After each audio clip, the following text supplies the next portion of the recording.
Seneca famously said, "We do not learn in school, but in life." Life and our ability to interpret the things that happen to us give us the ability to focus and understand the things that we need to correct and improve on.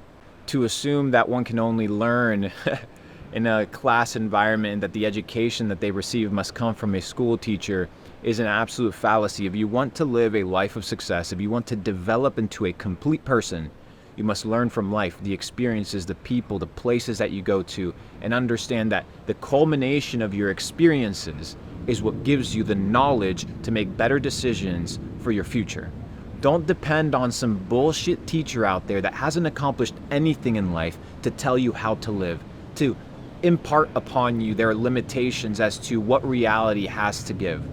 If I'd listened to my teachers, well, I'd still be back in Argentina, probably working some bullshit 9 to 5 job, making a couple $100s a month, having to deal with fucking bullshit socialism and bullshit inflation. But I decided to learn from my experiences. I decided to put myself in situations that were uncomfortable so that I could grow and become better. And by doing so, and by developing a complete mind, I became better.